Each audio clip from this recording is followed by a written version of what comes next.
So guys, I want to do a tough story and I want to talk about like Thanksgiving. And what happened was that, one year I was kind of pissed with my family about something that they did to me. Um, which was that when I graduated, when I was in college, I spent like over a year away from my family because I really needed to figure out myself. And I was really into art and I really believed that I can go somewhere as an artist.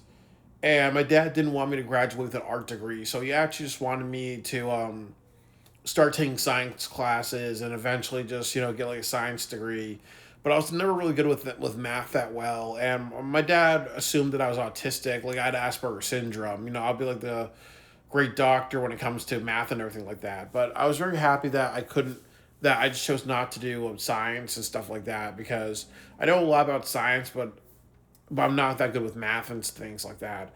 Like more advanced math. So I made the right choice just to be like, hey, well, I got to figure out my own person. I ended up graduating with BFA in creative writing and studio arts. But I remember my senior year of college, and what they do with in college is that they force you to go home. If you live in New England, you're forced to go home because that way you don't waste electricity, and that was the rule. Like when I was in college, they would do things like if you went home for the holidays, you got to unplug all your electronics, and they say that's for the environment, but it's just to save money. So sometimes people would come back to college, they would forget to empty their refrigerators or unplug their refrigerators. People would go into people's rooms, unplug it, and then you have a bunch of mold and like rotten food and rusted food and all that stuff, and you would have to like clean it. And some people had no cleaning supplies, so that's just what they did to save money, which is really really fucked up. But some colleges do that and they'll say it's environment. No, it's just they just want to just save money with electricity. Um, but with that said, really, what happened at Thanksgiving was that my little brother missed me, and my dad forced me to go home. Like I was hanging out with my older brother, and my dad said, "No, you need to go home. Okay, it's the holidays. Okay, okay, okay. You need to think of him." And he forced me to go home and spend Thanksgiving night with my younger brother. And I remember like what happened was that my younger brother wanted to stay up and watch like like professional wrestling or something else on television. And I remember my dad shouting at him, "I don't care," because he was frustrated with how my younger brother was continuously always that type of kid. That's like he would always argue. He would always want to get his way. He would never really drop things. He would always just kind of be pestering. And my brother was like crying too because he was soft. But he was actually, if I'm correct, really, he was actually like maybe 9 or 10 years old, really.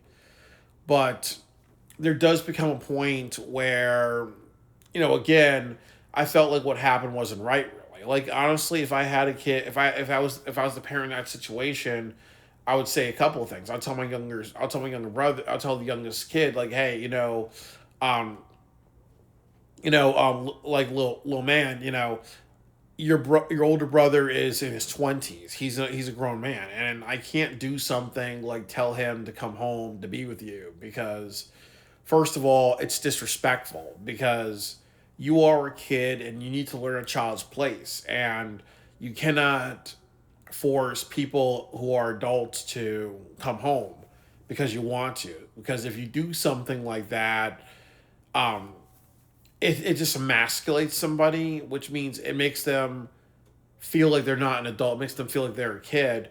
The other thing is that it shows an example of okay, you know what, the little kid has to get their way really, and we're not doing that. And then also too, it's also about respect that I have for my child. Um, you know, Again, if I had a kid that was college age and they wanted to not come home, I would not do something like force them or intimidate them or pressure them or be like, okay, this is going to happen, be demanding, because then it says I have no respect for you.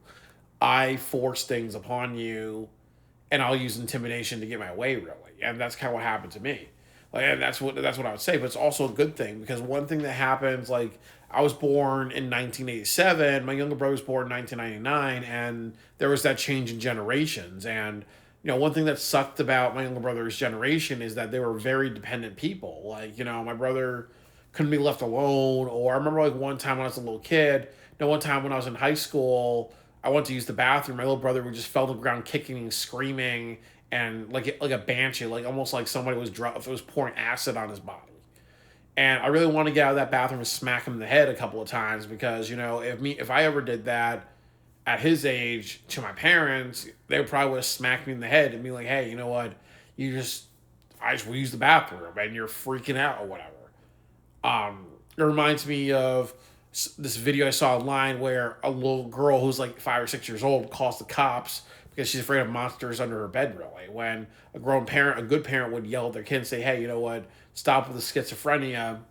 Get your ass to bed." You have two things. What you're more afraid of: monsters under your bed, or me spanking you because you think it's appropriate to call police services for your concern. Really, I mean, I know that sounds harsh, but we get the point. Really, little children need to understand that they don't run shit, and there's a lot of parents that don't really care. They let their little kids do whatever the hell they want, really, and then it comes to a situation where they're bossing around um, older brothers, and that's not good. Because I know I mentioned a story that I mentioned in one video I did that um, I was taking one of my brother's Flintstones tablets in high school, and he had to be about 6 or 7 years old. He screamed on top of my lungs, "Hey Byron, don't touch my Flintstone tablets." And then again, and then I remember his babysitter yelling at him for doing that. But the point of it is that my dad let it go, really. But there comes a point where, children need to understand they're not the adults. Children need to understand that if they have a parent that lets them disrespect their older relatives, do you really think that that older relative wants to come home? Do you think that older relative like me says, thank God I don't have a girlfriend in college, because I would be embarrassed to bring her home and deal with a kid who has no fucking boundaries, or have a kid that's just really really bad mannered. Um, but my brother just had a little brother had to learn that the world's not really about him, and that was a really bad situation because it was very evidential to me. One of the reasons why I stopped hanging out with him and my father was because I did not like that type of, okay, well, if I'm around my family, I'm the kid. I can be disrespected. My little brother can do whatever the hell he wants around me. I know my brother I'm 38 and he's 38, he's like 26 now. But, he didn't invite me to his wedding, really. My parents, had that wedding was really behind me and my older brother's back, really. That was a jerk thing to do. He's an asshole for that. But it is what is, really, because like I said, if I did the exact same thing where if I had a wedding at 26 years old or if I got married in college, because I almost got married in college, what would happen if I didn't invite my family? And I kind of said, oh, well, the reason why I didn't invite you is because Jordan is my younger brother is Dennis the Menace. Really, I'm afraid that he's going to try to ask my wife for a kiss. I'm afraid that he's going to put his finger in the cake and do that, or I'm afraid he's going to try to taste the cake and knock it over, really, or whatever, really, or I'm afraid that he's going to go, woo, give me some of that if when me and my wife kiss at the altar in on that hypothetical, really. My dad would not like me not inviting him, but it always was that thing too with my younger brother, where when he was a little kid, he was a spoiled brat. He always wanted to get his way. He always wanted to boss around people, control adults, and do all that crap, really. And it does stem from, gentle parenting. And it also stems from, sacrifice. Like, I had to sacrifice myself, my happiness. Probably the worst holiday of the year. I hate Thanksgiving with every pit of my soul, with the pit of my soul, because Thanksgiving Day food is disgusting. And I also hate it because it forces me to spend time with my family. I'm sorry, but that's how I feel. Sorry, but not sorry. But it does kind of come down to sacrifices. Like, okay, because he misses me, I have to break a streak of not coming home. And then when I come home, I actually find out that he moved into my room because he wanted my room. He liked it better, and I moved into his room because it's like, as my dad said, oh well, since you're not home for a couple of years, we decided to give Jordan your space really, and whatever, and throw whatever you had out. What does that honestly? What does that teach really? What does that teach? Oh well, that teaches well, passive aggressiveness. Because you didn't come home, we gave him your room. Because you don't come home for Christmas, we're not going to buy a Christmas gift. Maybe if you come home, we'll give you something under the tree, really.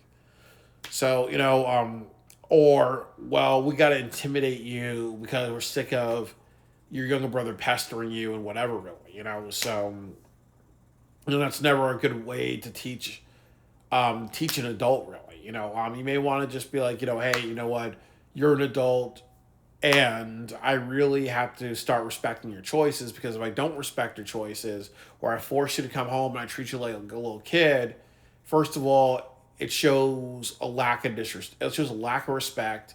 And then the next part of it says, why should I hang out with my parents? Because, I'm 38.